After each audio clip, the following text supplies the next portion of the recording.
If you just got here, we're reading Dante's Inferno, which is essentially a self insert Christianity fanfic in which the author puts all of his enemies in hell. New sentences are being said every day.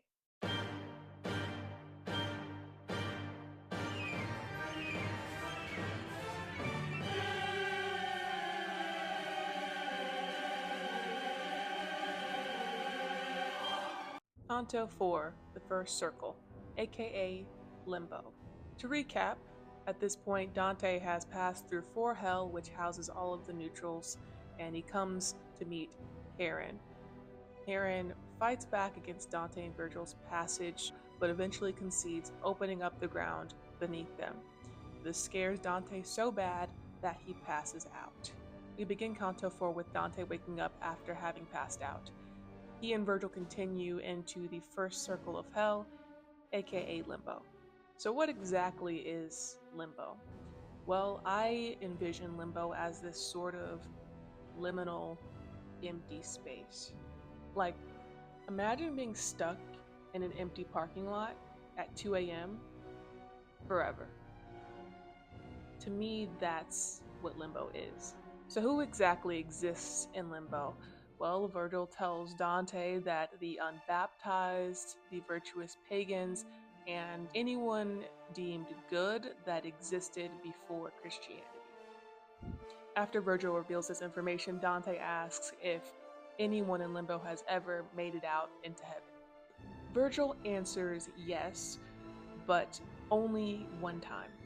I beheld the mighty one who descended here, arrayed with a crown of victory, and he recalled back from this place the shade of our first parent, and his son Abel, and other shades who dwelled in Limbo. So right here, Virgil is referring to something called the harrowing of hell, which is an event in Christian theology between Christ's crucifixion and his resurrection, in which Jesus descended into hell, opened the gates, and freed key figures from the Old Testament, figures that existed before Christianity. We're talking Adam, Abel, Noah, Moses. If they appeared in any of those VeggieTale Bible movies, they probably were saved during the harrowing of hell. New sentences being said every day. Unfortunately, that means everyone else is fucked. So who is everyone else? Well, among them are the great poets. That's Ovid, Lucan, Homer, and Horace. Dante and Virgil actually see these guys, and they're greeted as they pass by. They say, "Hail, the great poet, whose shade had left this place and now returns." I picked this quote because it reveals a really important detail. Virgil is not only among the great poets, but this line also implies that when he's not guiding Dante through hell, his place is in the first circle, Limbo. So once they say hey to all the great poets, they enter a darker part of hell. Canto 5, the second circle. When Dante and Virgil enter the second circle of hell, they find that it is guarded by Minos. Now, who the fuck is Minos? Minos was a very cruel king of Crete, and he's known for the myth of the Minotaur. He's also known as a judge of the underworld and appears as such in Virgil's The Aeneid. However, Dante demonizes this figure, giving him this great serpentine tail. Minos uses this tail to judge and discern which level of hell a shade will go to. However many coils he wraps his tail in is the corresponding level of hell the shade is sent to. And when they meet Minos, he gets super mad that Dante, a living soul, is passing through hell. Did no one communicate that they were going to be making this journey through hell before they were already on their way? I just think like a letter or something could have been sent to all the demons guarding each circle of hell so we wouldn't run into this issue with every canto. Anyway, when Minos tries to block Dante and Virgil's path, Virgil has to stand on business again. Dante and Virgil move on, and it's here where Dante is able to see the full scope of punishment that awaits the souls in the second circle of hell. I am where all light is mute, the hurricane of hell in perpetual motion, sweeping the ravaged spirits as it rends, twists, and torments them. Dante learns that all of the souls being ripped around in this hell hurricane are the souls of the lustful. And in this hell hurricane, Dante sees two spirits that he wants to speak with, and he calls them over. That's the reductive version of the following passage. As doves whom desire has summoned with raised wings steady against the current, glide guided by will to the sweetness of their nest, so leaving the flock where Dido was, the two sped to where we stood.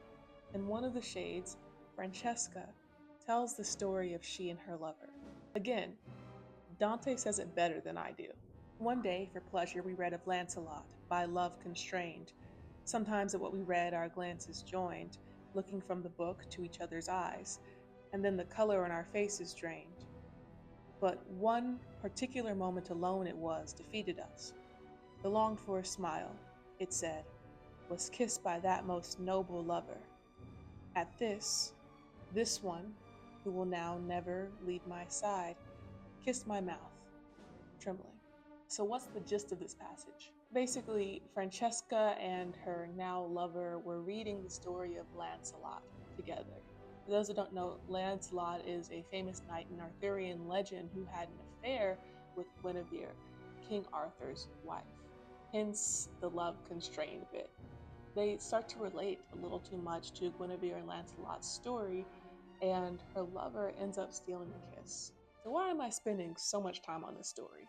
Well, that's because Francesca was a real person. She was based off of Francesca da Rimini, a 14th century noblewoman and one of Dante's contemporaries.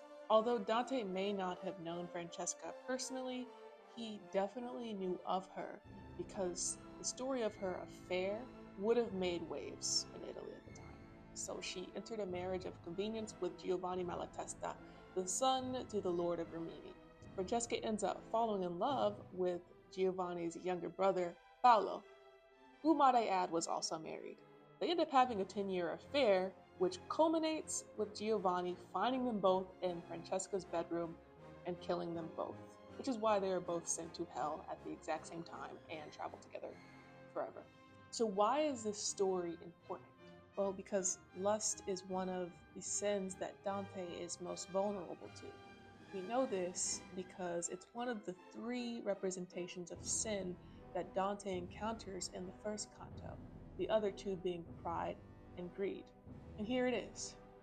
A leopard blocking the path, she stayed before my face, and more than once she made me turn about to go back down.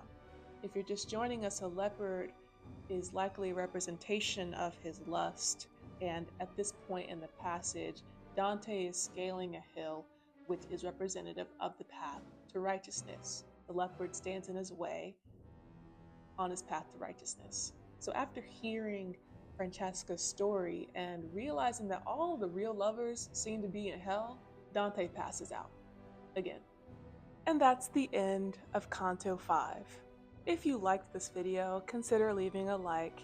If you'd like to follow along my journey to read Dante's Inferno, consider subscribing. Thank you for watching my presentation. Bye!